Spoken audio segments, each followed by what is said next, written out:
So, this is our list. As I said, I think we've got like either 45 or 46 different couples here. You'll see a lot of repeated names, just namely because there'll be situations where they'll be like, here's one character. There are about 5 different characters that person can be shipped with. I'm in particular talking about Cloud. Because I included every single possible iteration of the Gold Saucer date that I could think of. As well as a bunch of weird pairings I remember seeing throughout the years on the internet and things like that. Things that, as I said, aren't necessarily canonical, some that aren't necessarily the first things that pop to mind. But I've got a huge list here. So why don't we just start going down it and seeing. I've actually got them all arranged on here, starting from Final Fantasy I all the way through 15. Big point, this is all just mainline Final Fantasy stuff. We don't have Legends or World of Final Fantasy or a bunch of the spin-offs. Do keep that in mind. I just tried to grab the mainline series here. The other rule I put in place when I was coming up with these was, for Final Fantasy XIV, I wasn't going to include the Warrior of Light. Just because if I did, I'd have to create a bajillion more of these things. Just so you would have the Warrior of Light paired with every conceivable NPC in the game. Because, yeah, everyone ships someone in that game. And I didn't want to necessarily have this list be 99% Warrior of Light X someone else. So, no Warrior of Light pairs. Although I was tempted to make a special exception for Warrior of Light's Fists X Xenos. Because, I mean, that's an OTP right there.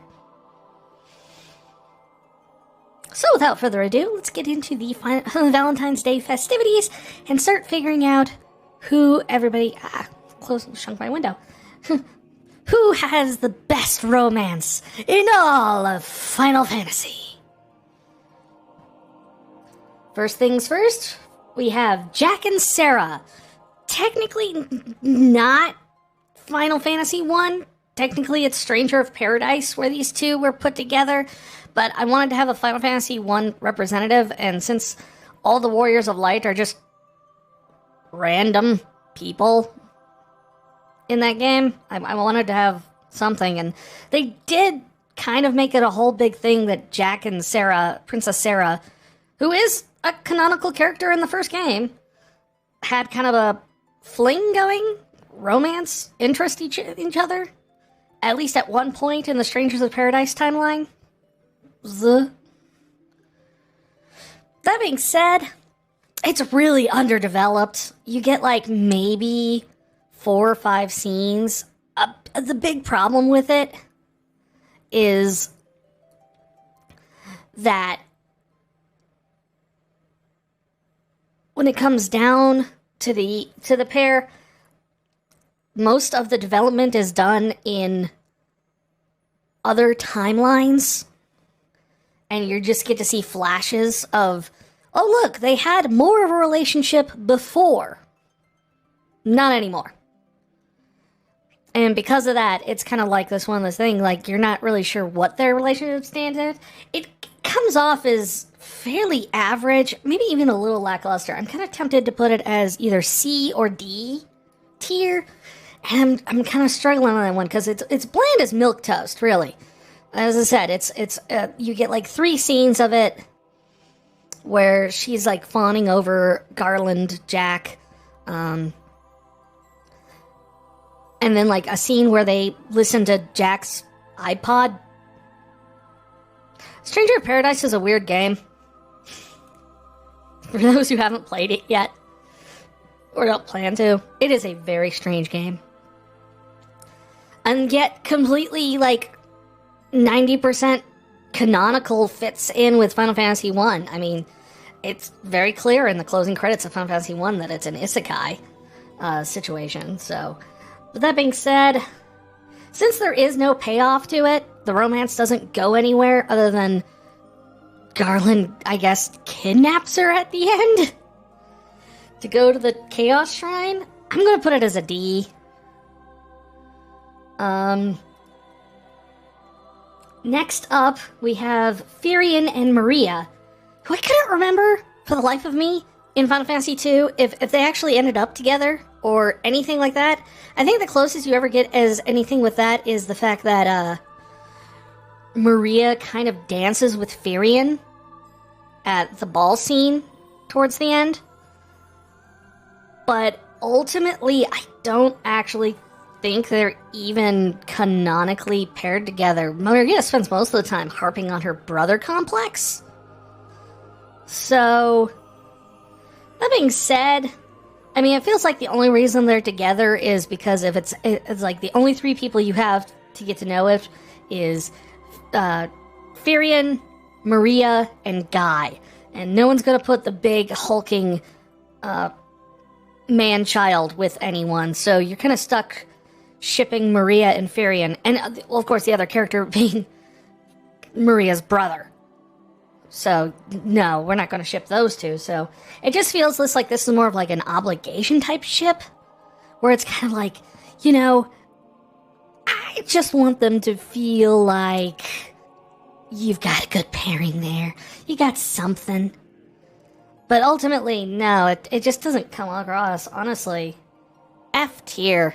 Hands down. There's no meat to the bones.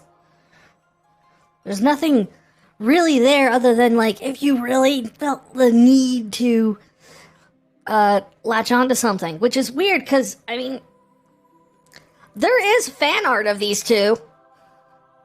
I found it. I found quite a bit of it.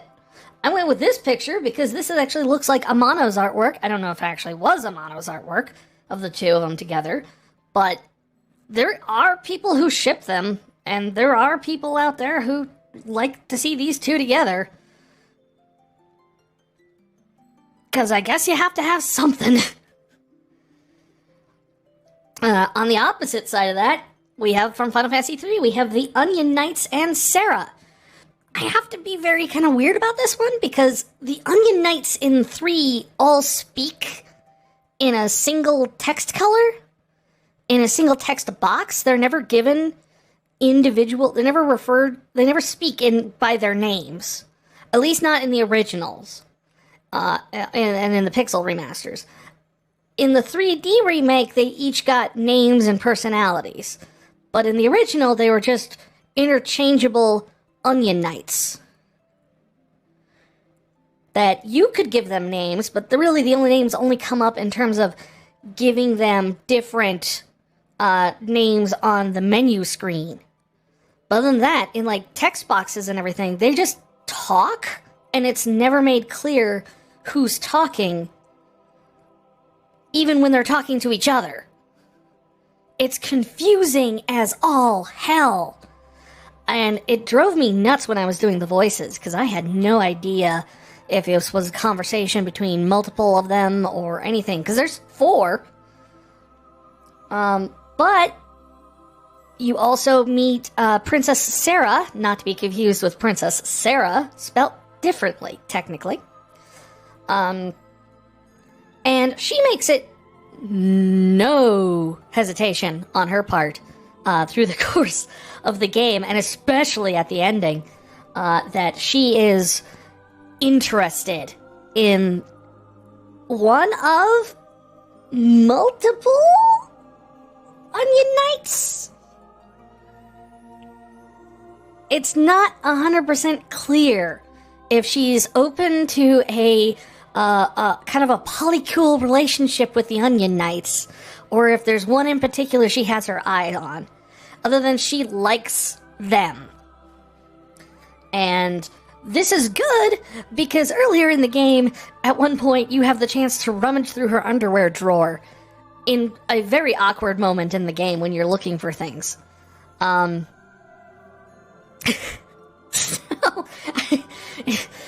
I guess it pays off because it turns out she's probably cool with it. She seems very assertive in that sort of way. I mean, she takes the initiative and says she wants to come with you instead of going back home. So this is honestly probably one of the more interesting things where, like, the protagonist has no interest or, you know, as much interest as you possibly want to give them into this sort of thing. She's putting her foot down. No, we're dating now. So, I don't know. It's kind of a fun dynamic that you don't see very often in video games, especially when you have near silent protagonists. So I'm actually going to put that one on a B tier just because it's one of those things that kind of sticks up as kind of one of the more interesting ideas that I've come across in the Final Fantasy series so far. Next, we have yet another installment from Final Fantasy III, the one other couple that ended up capturing my heart through the course of the game. And I'm now just realizing I left one out. There was one between one of the side characters that temporarily joins your party and a random girl who I can't even remember the name of in one of the towns. That would have been maybe D tier if I had remembered to put it on here. But I honestly, it goes to show you, I completely forgot that those two even had a thing going on. Because it comes up all of, like, twice. But instead, I have Mr. and Mrs. Sid. And her name is Mrs. Sid in the game. I think, according to the wiki, she actually has a different name. Like, she actually has a real name. But in the game, they always just refer to her as Mrs. Sid. They are adorable. Like, every scene with them is just fun. They look like they're just an adorable old couple who have had just a happy marriage. They're still in love with each other. They still have a ton of fun just being together. Inspiration for all of us out there, really. A tier, no question. Sid and Mrs. Sid. You inspire us. With that leaves out all of our Final Fantasy III relationships. And, we still have quite the ways to go here. The next ones are a couple of canonical relationships from Final Fantasy IV. There's not really a lot of, like, ambivalence to this. I was tempted to put Kain and Rosa on the list, but that felt more like a plot device than a relationship. Lower than F tier, really. Cecil and Rosa, on the other hand, are kind of an idyllic pairing, if we're going to be honest. They're childhood friends, grew up, fell in love, stay together. She follows him to the ends of the earth and beyond, against his will, just because she doesn't want to leave him and stop being by his side, you know, especially when he's going into his, you know, darkest hour. It's the classic, like, fantasy romance.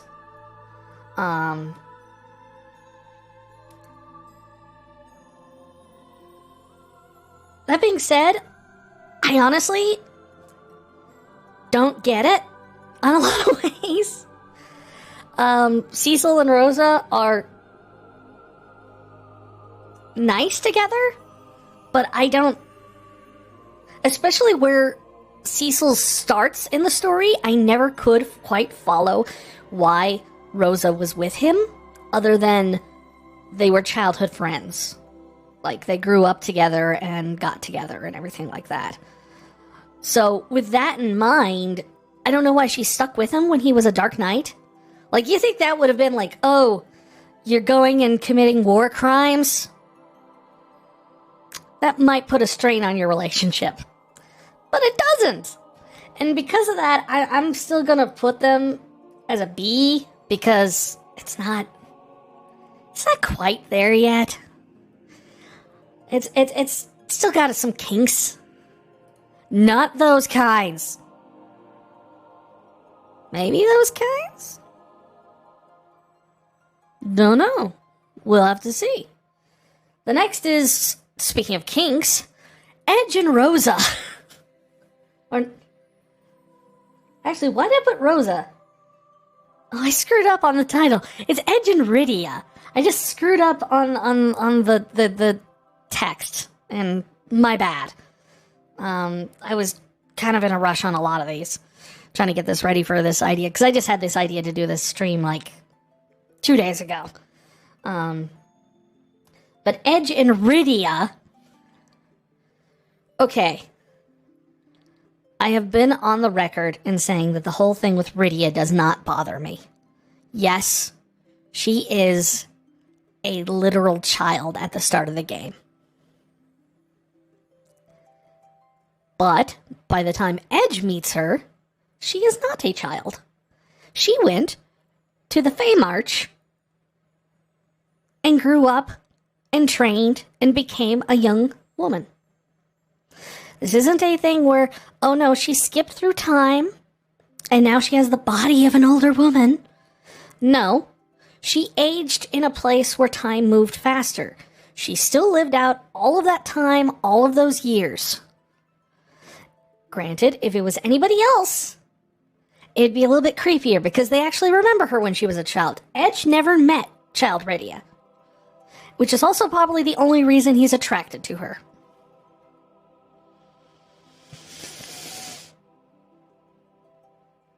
This whole thing still comes off as creepy to me. Especially since it's incredibly one-sided. Edge constantly pines after and kind of has just like this really, really, really kind of like milady kind of mindset towards Rydia. Whereas Rydia honestly just seems like she could just take it or leave it with Edge. She doesn't really have any interest one way or the other with the guy. At least for the most part, it seems like. That being said, I mean, they're a nice contrast pair to Cecil and Rosa. Because they're kind of dysfunctional. But I'm going to put them on a D tier just simply because of the fact that I don't necessarily see this as a functioning relationship for a myriad of reasons. Metatextually, it still feels ick. In game, she does not care about this guy at all. There's no relationship here. It's just him pining after her from a distance. And like, in letting that whole obsession engulf his personality, like, at points.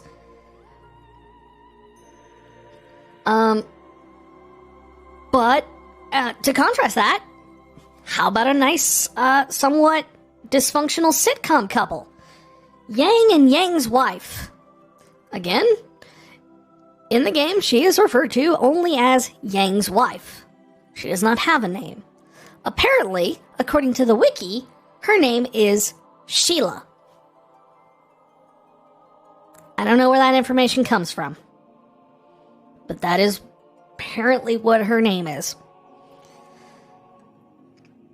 Discounting the fact this couple I like Yang and Yang's wife. They're funny, they're energetic, they seem to like each other enough.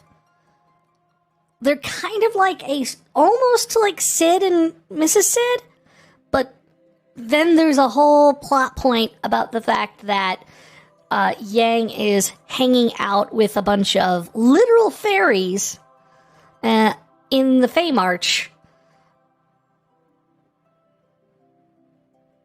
And you have to get a frying pan from her to smack Sid with, or not Sid, excuse me, Yang with, in order to get him to come home. It's just, It's one of those, like, sitcom tropes that you see that always never sat well with me. The whole, like, oh, yes, use violence against my beloved. He's messing around behind my back. And this... It's just tired. And I'm going to have to go a C couple. It really drops down the whole thing for me. Because the first time you meet them, I like them. At the end of the game, I like them. But there's this whole bit in the middle where it just, like... I don't know. It just drops the whole thing down, in my opinion. Next, we have the pair from Final Fantasy V. Bartz and Lena, or Bartz and Ferris. Ooh, who will win the heart of fair hobo adventurer Bartz? And I can tell you, there is a clear winner in this. I don't know if it's canonical or not. We have not finished Final Fantasy V yet. But I can say that in terms of amount of being able to find fan art to use for these, there is a metric ton of Bartz and Lena. And next to nothing of Bartz and Ferris. Which is weird, really. Because I can tell you right now, like, on my list, Bartz and Lena are cute, but completely mid. There's really nothing there other than they've got more personality than Farian and Maria. It feels like there's, like, some bludgeoning romance. It's just wailing on each other. No, some budding romance early on in the game between Lena and Bartz, but really, I mean, what do the two have in common? Nothing. Lena is a princess. Bartz literally wanders around without a permanent home, going wherever the wind takes him, and he likes that. For that reason, honestly, Bartz and Ferris makes so much more sense if you're actually looking at the two individuals. Ferris is a pirate. She travels around the world, going wherever the wind takes her. Bartz is the same thing, but with a chocobo. Those two getting together, I could see having some great fun and adventures together. But in the end, especially, I mean, if you compare it to Lena, Lena is just, she's got obligations. On top of obligations, she wants to have those obligations. Like, the only reason she never goes back to Tycoon is because she feels that she has larger obligations that must take priority. In fact, actually, when they go back to Tycoon eventually, she stays. She stays until Exdeath nukes the castle. Ferris is the one who leaves and goes and joins Bartz on his mission. Not to mention, I mean, in terms of if you want to go with physical attraction, the game makes no secret that Bartz and finds Lena, I mean, not Lena, but Ferris, incredibly attractive. Like, multiple times it has come up. Even before he knew she was a woman, he found her incredibly attractive when she was sleeping. She's, there's a whole scene about it. So I think that makes the more sense, really. All right, moving into the territory of games I have played more and are more familiar with the stories of. Final Fantasy VI. First up, Locke and Celeste.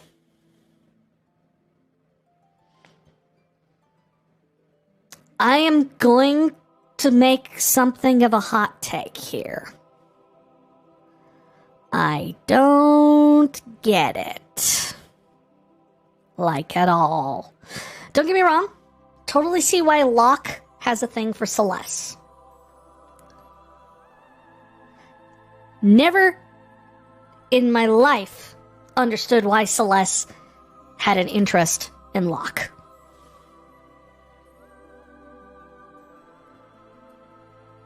Just, it never occurred to me. Like, why?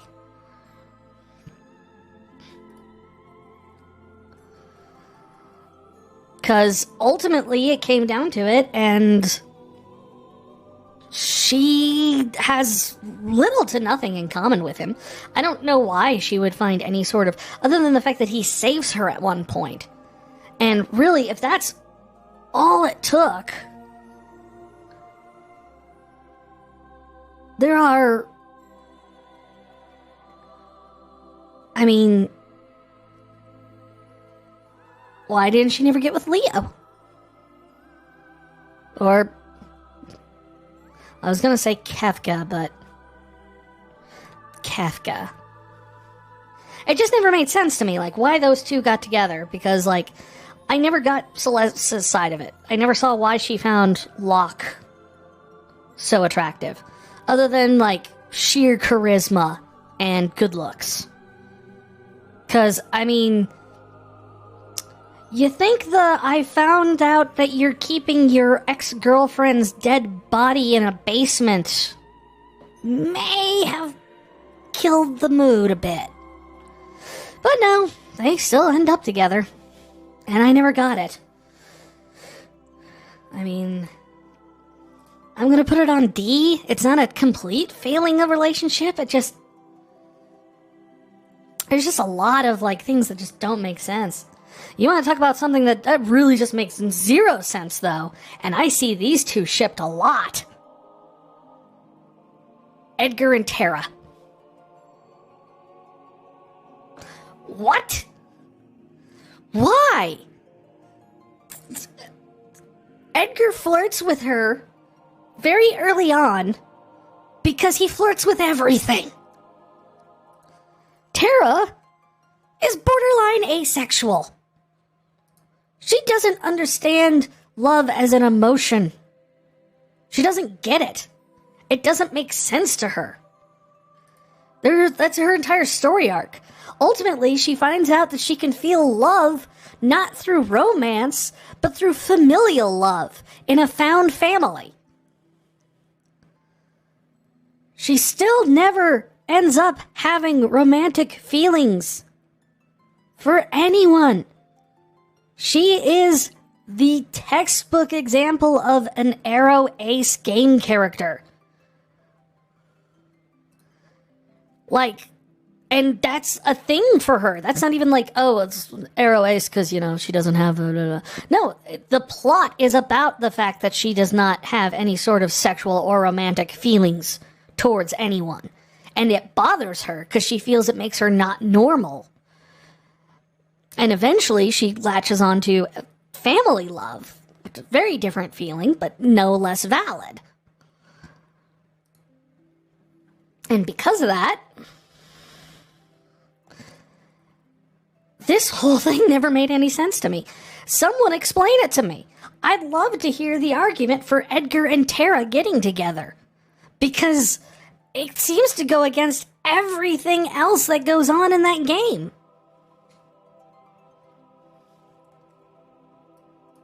F! I can't state it enough. It does not compute. Does not compute! Now, getting into the ridiculous amount of Final Fantasy VII ships.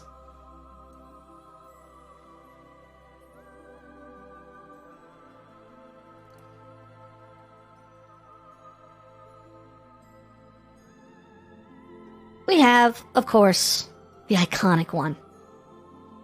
The iconic two, I guess. Cloud and Aerith. Flower Girl, Bodyguard. Match made in heaven? I mean, I get it. Don't get me wrong. This is not one of those things where it's just kind of, this is not an Edgar Terra situation. This is absolutely, I get why people pair these together. In fact, the entire Disc 1 storyline pretty much supports these two getting together. Except for the context we get elsewhere? Like, we know Aerith is still pining for her, for Zack. That whole relationship never kind of cemented in a closure for her. And as such, there has to be some of that bleeding over onto Cloud.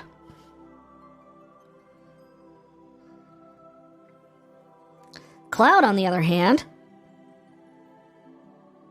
essentially has latched onto a wounded puppy. He wants to take care of this girl. She's too pure. She's a cinnamon roll. Too pure for this cruel Midgar.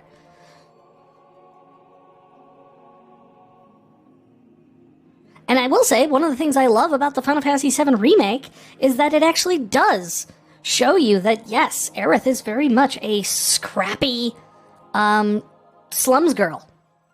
She cusses. She knows how to take a licking. She knows how to dodge through and weave through, climb over roofs, get around just, the junkyards. She knows what she's doing. She's lived there her whole life.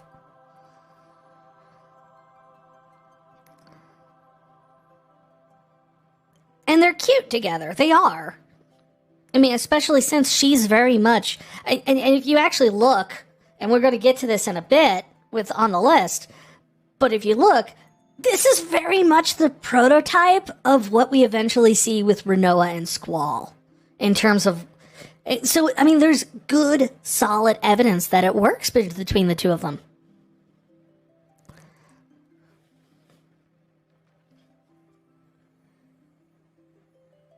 That being said, I don't think it works. In the gun run, I think that they would not get... They're essentially attracted to each other for all the wrong reasons, and there's just no solid footing for a relationship there. There isn't. He's kind of just looking to protect her, and she's kind of looking for a replacement for her ex. Not a solid foundation of anything long-lasting. And if it wasn't for the fact that she, I think the whole thing would have fizzled out if she had not died. I'm just going to say it.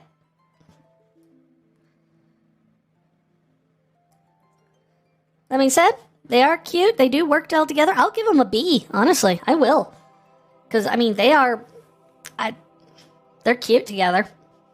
I just don't think it would be, if she didn't pass away, it would not have lasted. There would have been more issues with the fact that just came down to the fact that she wasn't...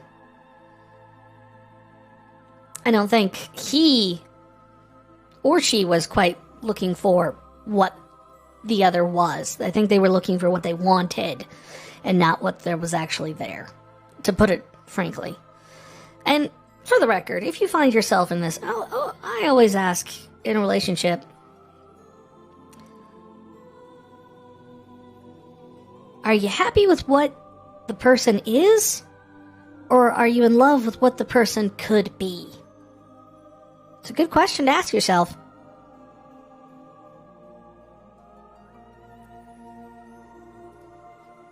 Now, on the dysfunctional side of that relationship, we have Cloud and Barrett.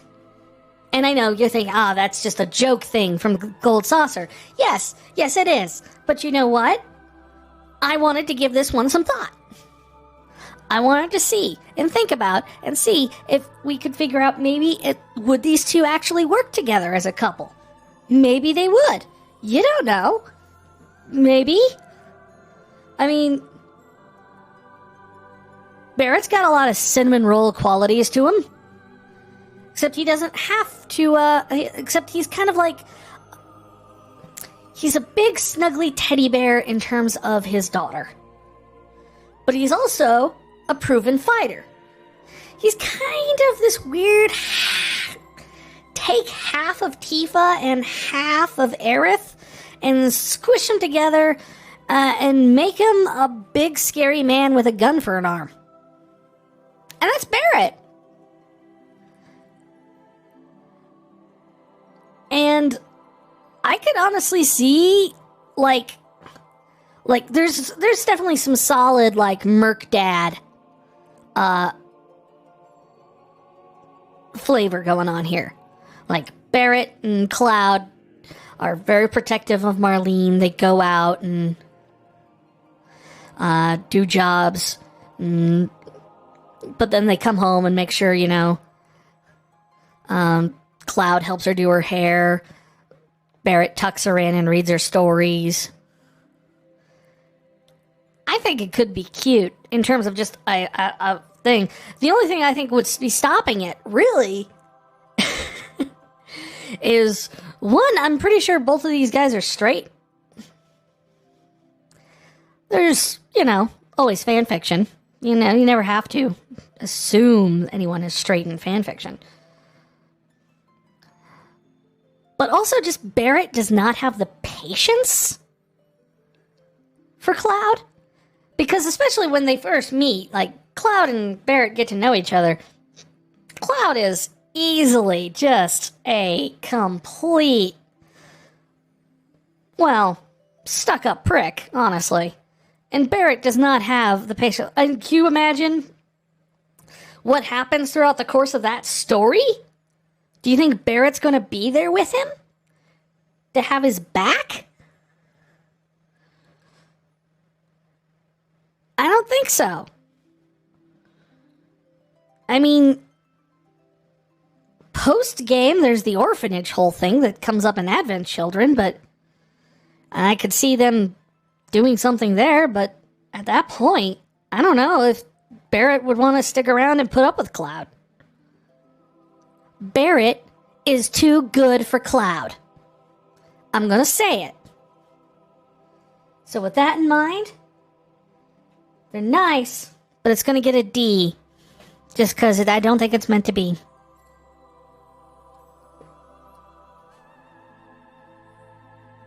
And I accidentally bumped the C tier down. There we go.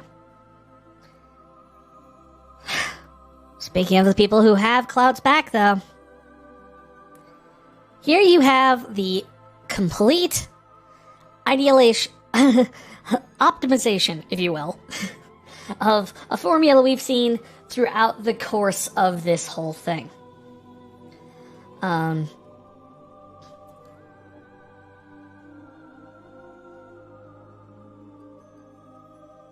You want to take a little bit of Cecil and Rosa? Dabble in a bit of Locke and Celeste? Oh? How about throwing in a little bit of, Yang and Yang's wife, even? Mix it all together? Poof! Cloud and Tifa. Without further ado, I'd like to announce our very first S-tier couple. Why?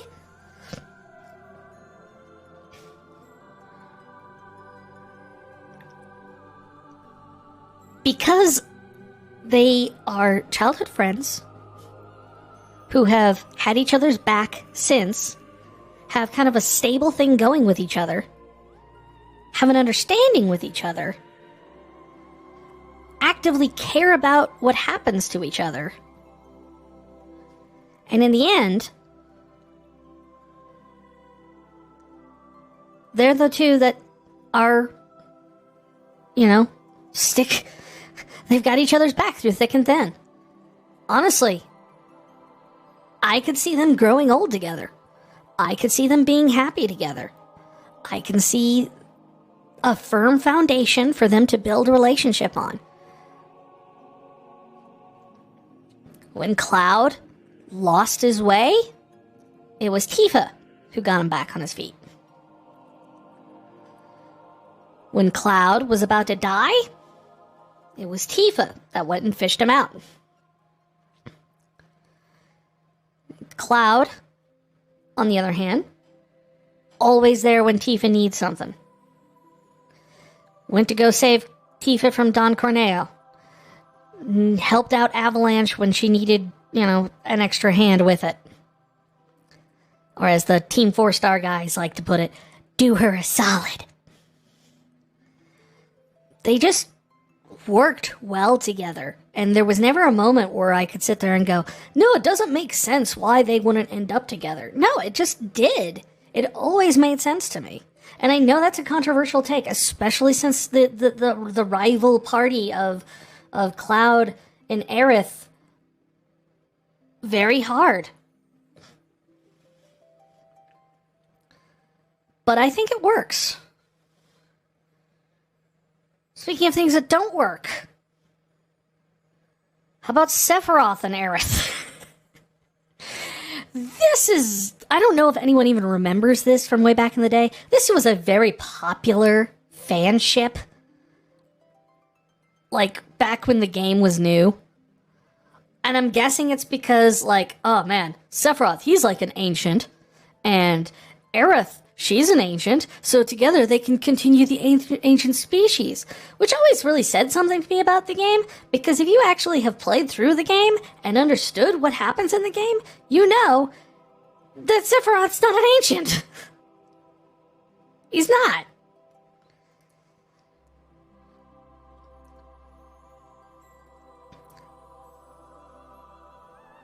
So that, I don't know, like, it's like they would get together and then, like, they would, I don't know, I don't know what they would even talk about. I want Mother to bring about the new age of this world. I don't like your mother.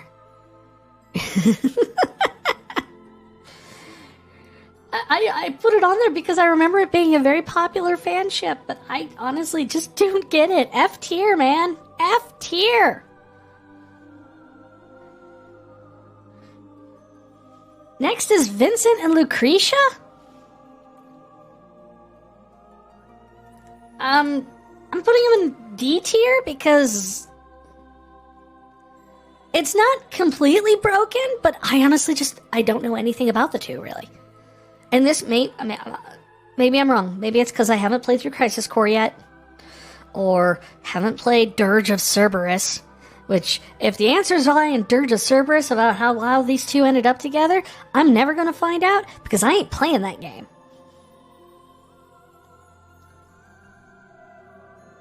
Crisis Core I'll play. Dirge of Cerberus, no. But there's just no meat or potatoes or a plate.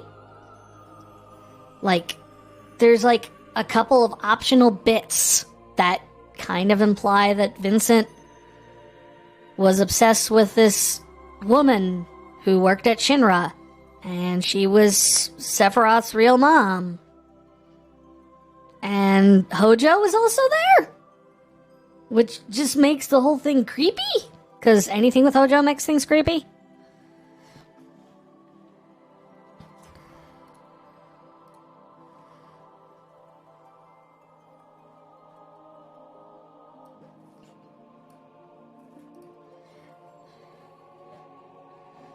Next up is Zack and Aerith. You know, I gotta say, they're cute. I mean, this is the ideal pair, isn't it? Like, Cloud isn't Zack. He never will be. But that's who Aerith loved. Them together, and especially, Zack's kind of a goofball and everything like that. I totally get it. I see them working out great. Aerith's lighthearted and fun. Zack is kind of a goofball. Good pair. Cinnamon rolls together. Ultimately in an oven? Because they both die? But good pair together. I like them. Who do we got next here? Oh, it's Irvine and Selphie from Final Fantasy VIII.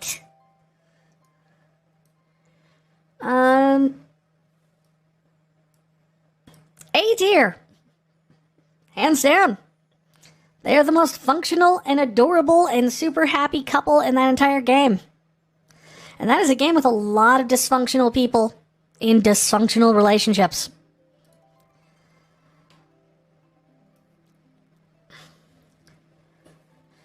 But Irving and Selphie?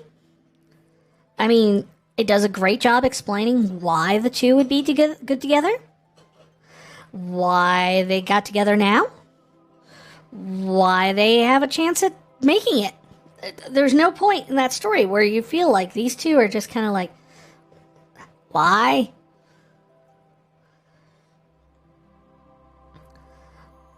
Final Fantasy VIII has a lot of that, though, really, when you think about it. Final Fantasy VIII is almost primarily kind of a romance plot.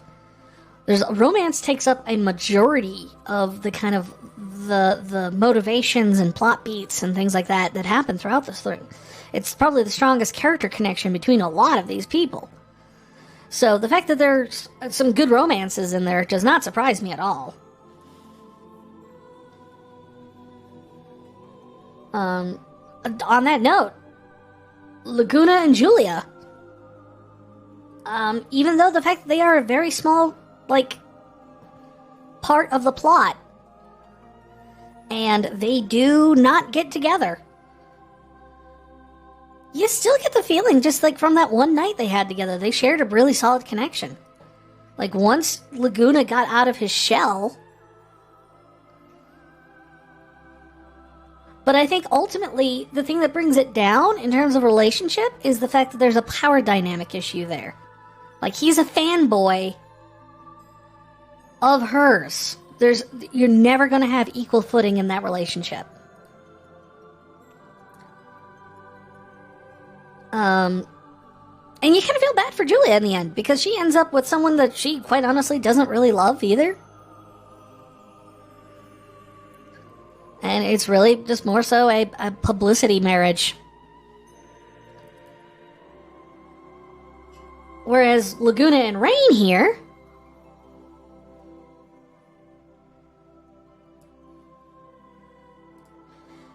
is a much more kind of just an equal partnership. It just, the whole thing always came off as a very healthy relationship.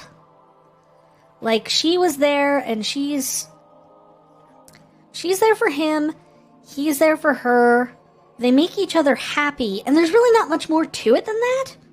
There's no,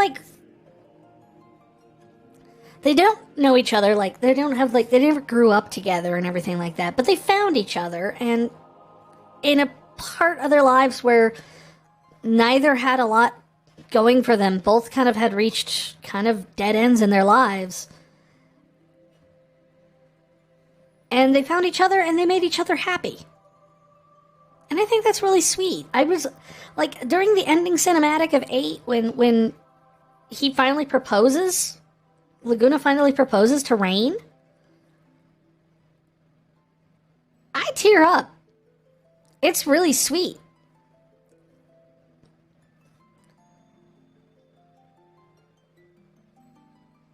And I want to skip ahead a few on the list here, because I really want to talk about this now after we've talked about the two other main ships, because this is where I get controversial. Squall and Renoa are C rank. Maybe D rank. I know, they're the big canon, they're on the cover of the game together. They're the symbol in the icon of the head of the title. But no, why do these two even like each other? He looks like he's constantly irritated with her. She looks like she's not all there most of the time, if I'm being honest. She is the definition of his manic pixie dream girl, and he doesn't even look on board for that. Why did these two become such a big thing in the game? I will not understand this, especially in a game where you have so many more couples that make sense. The only couple that makes less sense than Squall and Renoa is Squall and Renoa and Cypher. And I I think that's alluded to in the plot, but it's been fleshed out more in fan things. That's again, same as Sephiroth and Aerith. Why would those two end up together? Like, if Squall is disinterested, Cypher is downright hostile. And I cannot see him in any point in that game putting up with Renoa's antics. Ever. Why would they ever date? Let alone ever, like, go beyond a date or two. It would be a disastrous first date, and then they would never talk to each other again. Let's be honest here. Why those two ended up as kind of a pairing, or even implied, like at one point before she met Squall, she had a little fling with Cypher. Why? How did that even get started? I would love to see an entire light novel written around Renoa. For some, like, the logic. Give me a Midnight Sun, or whatever the heck that Twilight from Edward's point of view thing. Give me that about Cypher and Renoa's relationship, because I am vastly curious exactly what thought process has led into that. I mean, at least with Squall and Quistis here, which is, again, a power dynamic issue, as she is formerly his teacher. Granted, same age. But she was a teacher. He was a student. Even if they're the same age. Not good work. Not to mention the fact that she wasn't a good fit for him either. Because he's just so insular in his little, like, world. It's not till, like, the adventure happens that he ultimately crawls out of that. And even then, I mean, Quistis wouldn't have helped. Again, she wouldn't have the patience. I think she was just looking for a bit of fun at the beginning of the game. I don't think she was even looking for anything long term. I think if she just saw her opportunity, because it's like, oh, well, I'm not your teacher anymore, you've graduated, want to fool around? But I don't think she was looking for love.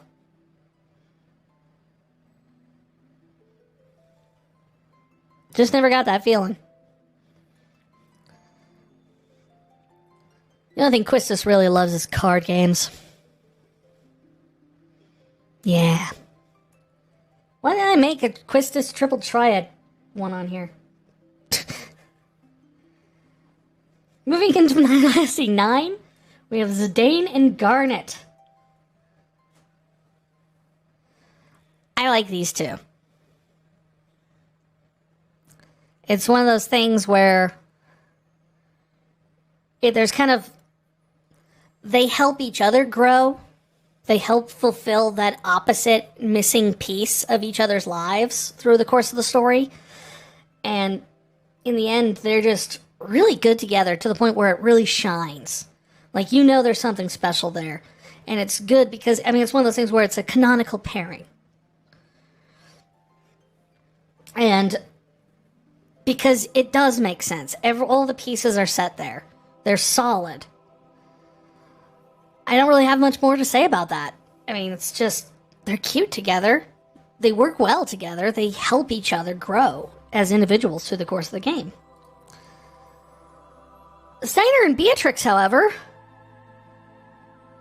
are going to be solid C ranks just simply because I don't get it. They're both knights. And I mean, they kind of have googly eyes towards each other at different points, but for the most part,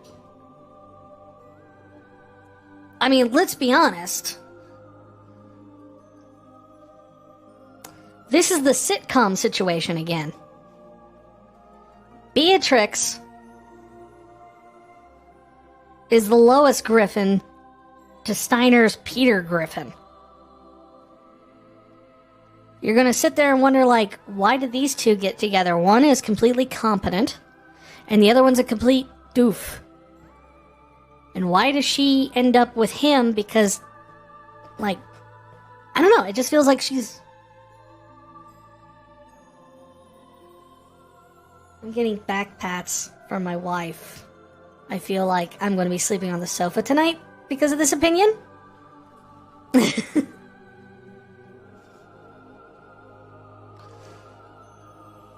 But that's the way I feel about it. I mean, it never was one of those things that just...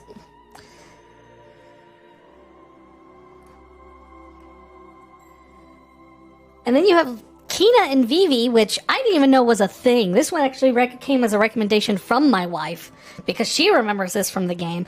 I apparently completely skipped the part where they can get married. And apparently some people have taken this to the logical extension that all of the little Vivis you see later on at the ending are Kina's children?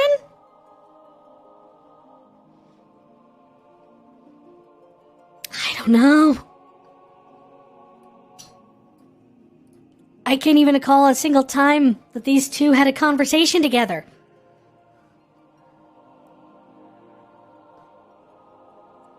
So I really don't get how Kina and Vivi would, other than a stint to get into a village, would actually have any sort of long-lasting anything.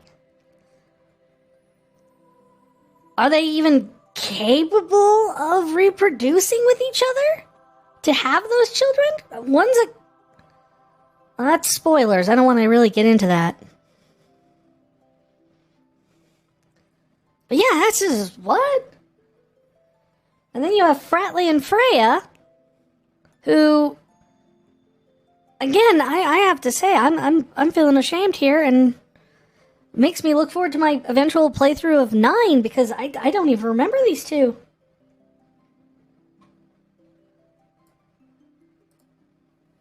But apparently that's... I mean, my wife had to remind me that there was, you know, who Fratley was and everything, and I do remember it being there, but I think it says something that they were I completely forgot that was a whole thing. Honestly, middle of the road then. Because, honestly, I just completely forgot.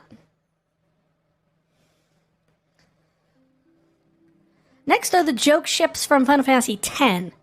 From those who don't know, Final Fantasy X has a little hidden relationship mechanic, kind of like with the gold saucer dates in 7, where depending on your choices and your conversation choices and who you talk to and how you have in the party more, you can either have more affection with Yuna, Riku, or Lulu. Ultimately, it only affects one thing, I think, in the game, which is who rides on the snowmobile with you? With Titus? Not you, Titus. Which is why the pictures from Riku and Lulu on this list are both... from the snowmobile cutscene. Really, they're the only ones there. Titus and Lulu? Lulu? Let's face it, way too mature for him. She's not gonna put up with Titus's crap. That's an F tier right there. She is just no, because as we'll get here in a second too, she has another dumbass that she ends up hooking up with, and I don't get that one either. Titus and Riku, on the other hand, honestly, I kind of see making a lot of sense. Like, don't get me... They both have, like... It's because they have, like, the same level of energy. They're both kind of hyper crazy goofballs who kind of bounce off each other in a very pleasant way, where they end up, like, constantly going back and forth and having... You can see them having a lot of wacky fun together. I don't know if it's long-term goals there, but... they definitely would have a fun ride of it. Waka and Lulu, on the other hand, is just like that. F tier. I know, it's canon. They end up together. But that doesn't make any sense. She dated his brother. That automatically makes it weird. 2, he doesn't look anything like his brother. So there's not even like, I see him in you. No, you don't. They look nothing alike. They have the same hair color. Is that all you look for in a man? I don't know.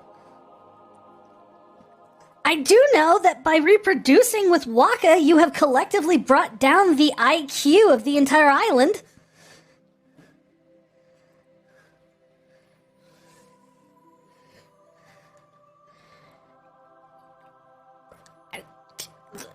Show me one moment in 10 where you're sitting there just going like, yeah, those two are going to end up together.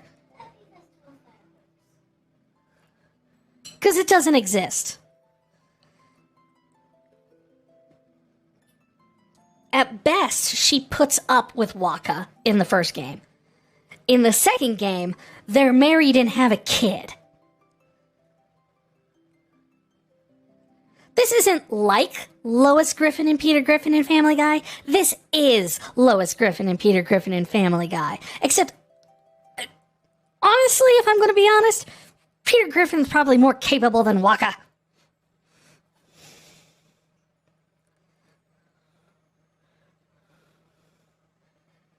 This pairing decision thing that happened always makes me angry.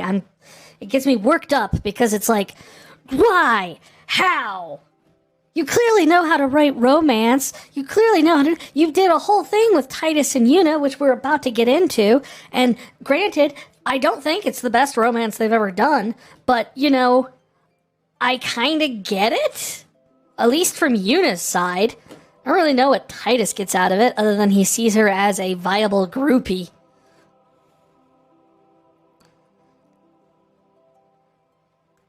Suppose we should get into that, too.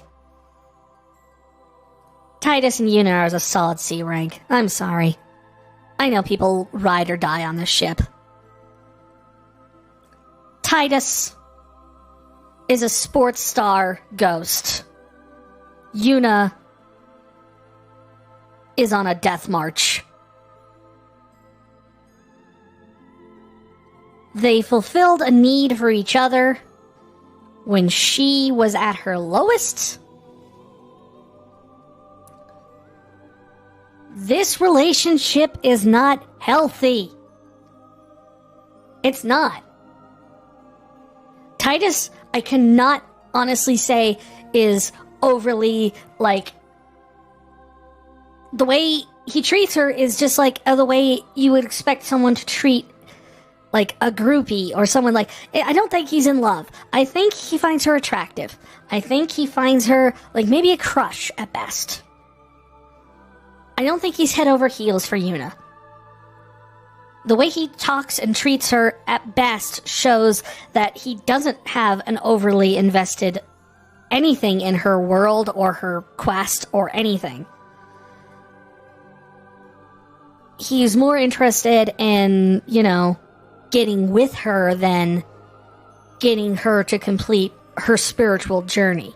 Now, granted, her spiritual journey turns out to be hocus. Una, on the other hand, I get. She's emotionally vulnerable. She's in a bad place. She knows what awaits her at the end of her journey. And because of that, she latches on to the strange, exciting newcomer who is able to offer some amount of emotional warmth in this dark night. But ultimately, I understand Una's point of view, but ultimately, these two are just bad news for each other. And the fact that the best thing he does is go away at the end to allow her to have growth, to move on with her life. And then he comes back at the end of the second game because shipper's gonna ship. Followed then by, you know, the supposed early third game script thing that was going to be where it's like, oh yeah, but he came back wrong. Oh, wonderful. That's just going to make things so much better for these two. I just do not...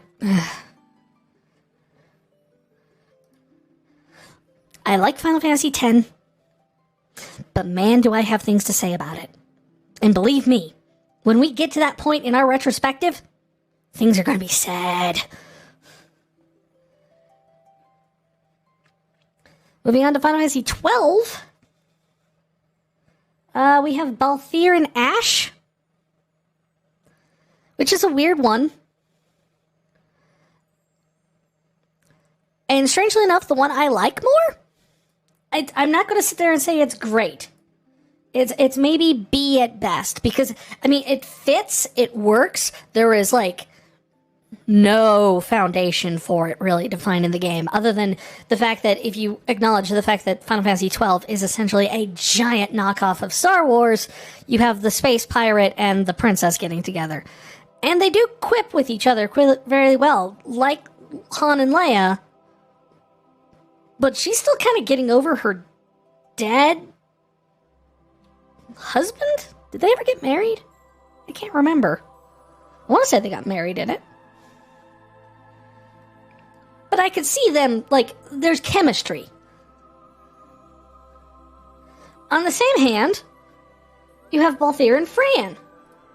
Also B tier. It's very clear, they make it a very big point, that their relationship is strictly professional. But, like Balthier and Ash, there's hints here and there of something else going on the... Like, there's interest. So you could definitely take it to the logical conclusion that the two would, hey, end up together. And they're pirates, they're partners, they've had a long-standing functional relationship with each other, they've got each other's backs. It makes sense. I don't think either of these are great potential romances, but then again, neither of them were really the point. In the end, it came down to the fact that these two are just two possible directions, and I'll be honest, I like them both. I don't think one's better than the other. I think they're both viable directions to take Balthier in terms of getting a relationship. Ash, I could see her, at this point, taking off and joining up with the Sky Pirates. Fran? I mean, she's going to be there one way or the other. And then you have Vaughn and Penelo, who are...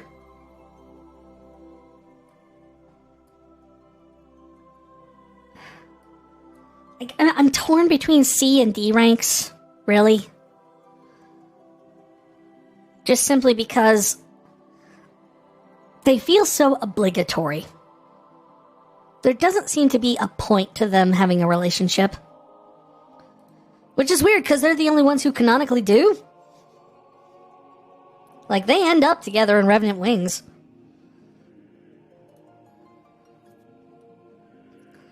And I think Penelo is probably the only one who's willing to put up with Vaughn. They're right on the same level maturity-wise. Penelo's got her head on a little bit straight. She's not so high in clouds, but honestly, they're boring. They're uninteresting. And it really kind of almost feels like Penelo's whole romantic thing is just to be someone Vaughn wants to rescue. Which is kind of a Princess Peach situation, which I'm not wholly opposed to the whole damsel in distress thing, but I'd also, do something with it that's interesting. Because here it's not. It's just a reason to keep dragging Vaughn into the plot. So yeah, well, we'll settle on D rank now that I'm talking about it, because... Moving on to Final Fantasy XIII, you have Snow and Sarah. D, C... I'll do these guys at the C. Just simply because... Okay. I make no... I don't much care for Snow. Like, on one hand, I totally get his character. I'm not the type of person who finds the Final Fantasy XIII games wholly devoid of character development. I actually think it's one of the finest examples of character development in the franchise. Because the characters actually develop. And there's growth, and you can watch it happen. And because of that, I find him... I get Snow. I don't necessarily like Snow, but I get Snow. And that's the reason I think this ship works. Is Snow and Sarah are honestly like, it's the White Knight and his... Not, I mean, granted, she's kind of a damsel in distress in the first game. She's a crystal. In the second game, you totally see why their relationship works.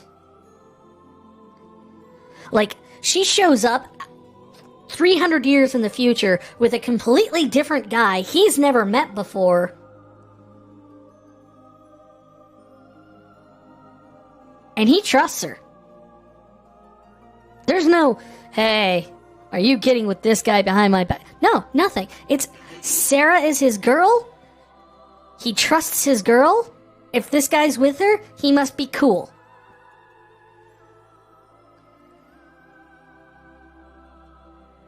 People could learn from Snow. How often are you going to hear someone on the internet say that? So I get it. On the same hand, I mean, there's not a lot of time for the two of them. There's a few scenes in 13 too. Snow's entire motivation is trying to get her back in 13. And in Lightning Returns, she's dead. And it's all about Snow's man pain about not having her and failing her. Which, I mean, granted, you spend a couple centuries trying to save someone, and then find out that you screwed up? Yeah, I'd be depressed too. But I'm just going to put it at a C tier there, just simply because there's just, there's just not a lot of meat to it, but I get it. Again, speaking with not a lot of meat to it, Noel and Yule from Final Fantasy XIII 2. Now, the biggest problem with this, and without going too deep into spoilers for the game, is that we meet a lot of Yules. And we spend very little time with Noel's Yule. And because of that, all we have is the long distance yearning thing on Noel's part. Not kind of cringe. Kind of milady-ish. Kind of obsessed, creepy. When we do get some scenes with him and Yule, like where his Yule, they're cute. But there's not enough of that to justify everything else. Made even worse by the fact that Yule and Noel don't really have any interaction in Lightning Returns. All the Yules are hanging out with Caius. Noel is doing something completely different. And in the ending, he gets like a token Yule to take to the new world with him. Which is, he literally got a woman as a prize for winning the game.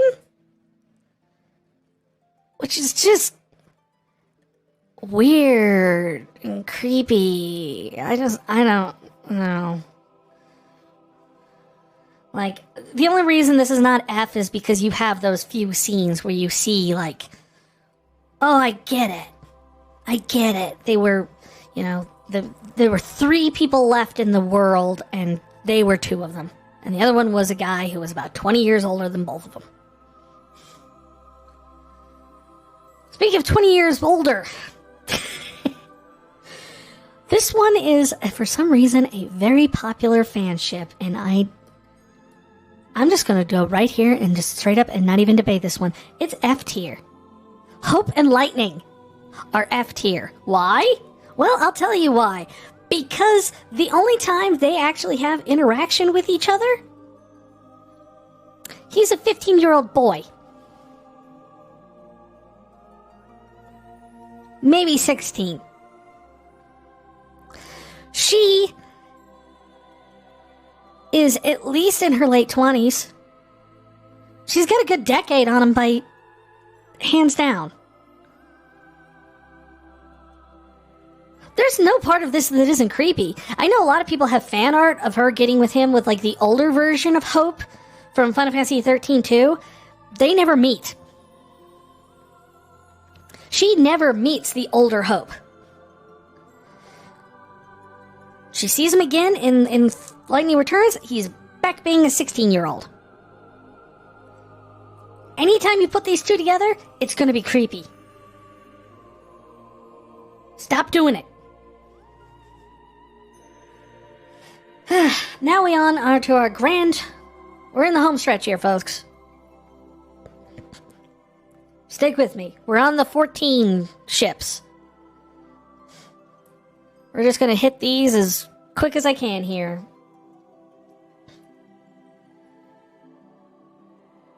Sid and Nero. Big, I mean, they're cute. I mean, I'm not gonna say. I mean, they're completely like in the minds of the fans. I don't think there's anything solid you can latch onto other than their rivalry partnership thing. But if you wanted to take it as the fact that they were also, you know, lovers, yeah, I could see it. They kind of mesh together as like partners in crime, kind of buddy. Also, you know, rivals kind of push each other back and forth. I get it. No, I see it. I'm going to go B rank on those two because just, yeah, I could totally see it. Runar and Ishtola. I'm sorry. They're going S rank. Why? I have never seen a situation in an MMO that has made me root for two NPCs as hard as Runar and Ishtola. I hope she finds a way back to him someday. I don't think she wanted to leave him either. I think she knew she had to, but I don't think she wanted to. And I think she would go back in a heartbeat for him. And I hope that we get to see that happen someday in the games. That's all I'm going to say. Speaking of the first, Reen and Gaia. Popular ship of putting them together. I'm gonna get this as an A because, like, it's a cute yin yang thing going there. The real question is if Gaia is going to either Gaia is going to have to be more patient, or Reen is going to have to kind of step it up and mature a little for it to work.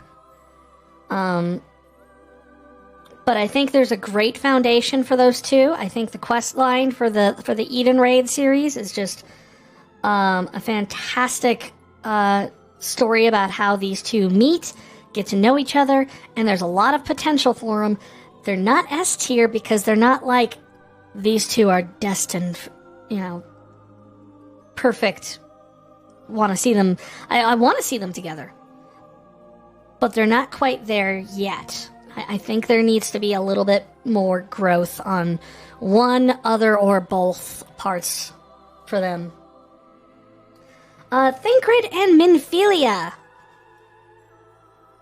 I'm putting this one as a D rank just simply because I struggled with putting this in there because I've seen some people, I mean, because this is the big debate, isn't it? Like, is Thancred a parental figure to Minfilia? Now, this is Minfilia from the source, not Reen. Or like romantically interested in her. And I always came down on the side that it's more of a parental, familial relationship between the two. But I totally could see, like, Minfilia maybe having a thing for Thancred, but Thancred not feeling the same way back. I don't know there. Unfortunately, we don't get to spend much time with Nymphelia. Way more time with Thancred. We know that he is upset that he lost her, but it seems more like he lost... He feels like he failed his surrogate daughter than his, one-time lover. Speaking of Thancred's one-time lover, this one actually is going to get... I'm going to put this up here with Nero. Thancred and Urianger. Perfect odd couple. Like, I don't know what it is about them, but the way they interact during quests, during cutscenes and all sorts of stuff, you'd think that they were already dating. It just seems to click. They just have the perfect, he's snooty and uptight. He's a little bit dirty. It works. It's like that odd couple thing, but for them it works. There's times that you can easily not get that to work, but as I said, you feel like they're already together by the time you're seeing them in Endwalker together. Urianger and Moonbrita. Oh, wow. I'm going to put it in C rank, but that's only because of the fact that with Endwalker, we finally got to see, a post, kind of a hint of what his relationship with Moonbrita was like in Sharlayan. And, the fact that he was close enough with her that he was pretty much considered family already with both of her parents. To the point where you kind of, it feels like people were already expecting them to get married. They had that kind of relationship. That he was in the family already. And I only just wish there was more of that in, the actual game. We only get snippets of, their relationship in the very short window we get to know Moonbrita. Because she's only around for 2 patches. And then she's out. So, that being said, I'm going to go C rank on it just simply because there's not enough meat there. I feel like they have the potential to be A rank if we got to see more of it. But it's C rank just simply because we never got that. And then Wedge and Tataru. F tier. I know. I hate doing it to my Lullafels, but let's be honest. Tataru only has one love in this world, and that is money. Wedge does not fit in the picture, and he is doomed to forever pine alone and from afar for Tataru. Not helped by the fact that he never can seem to get it out of his mouth how he actually feels about her. He's just bad at talking in general. But then Tataru, even if he did, I mean, confess to her, propose to her, whatever, Tataru's going to turn him down. No room in her life right now for anything besides her enterprise. Which brings us to Final Fantasy XV, our last one on the list, and then we're going to take a break, come back with some Final Fantasy V for the night.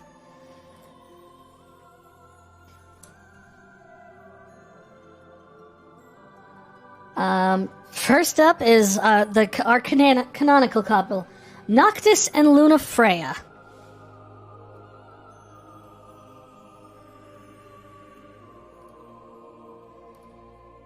D rank.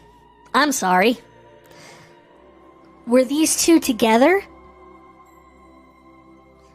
There are a total of maybe 3 minutes where they are in the same location, talking at the same time to each other. In the entire game. There is a lot of implied relationship.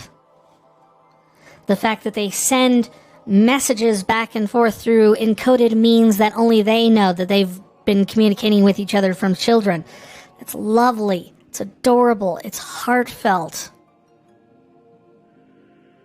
But we never see any of that. We get told that they do this. And by the time we get told this, we're on our quest to save the world. And they never run into each other again until, well, untimely things happen. It's one of those things where I'm really sad to put it down as D tier because honestly, there is a lot of potential to Noctis and Lunafreya. There is a ton of ways that it could have developed, but quite honestly, none of it happened. It's all implied to have happened.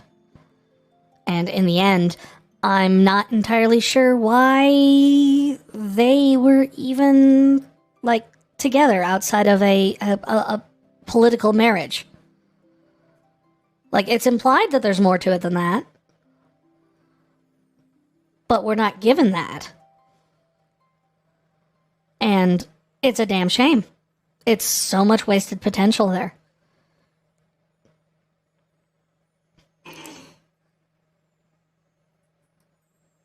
And our final S tier,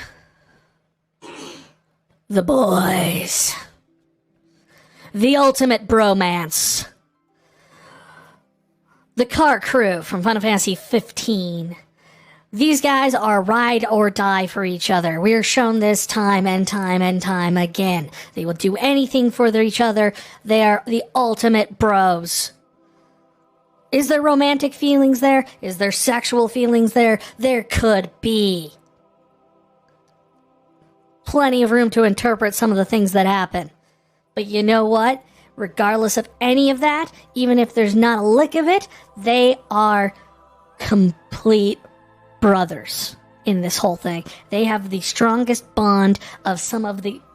they have more of a bond with each other than I have seen in entire casts of certain Final Fantasy games.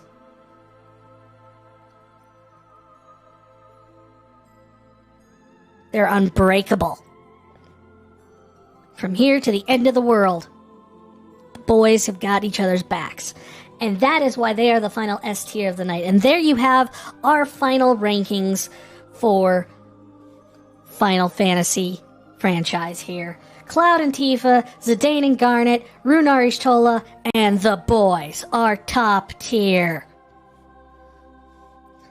Hope and Lightning fans, cut that crap out.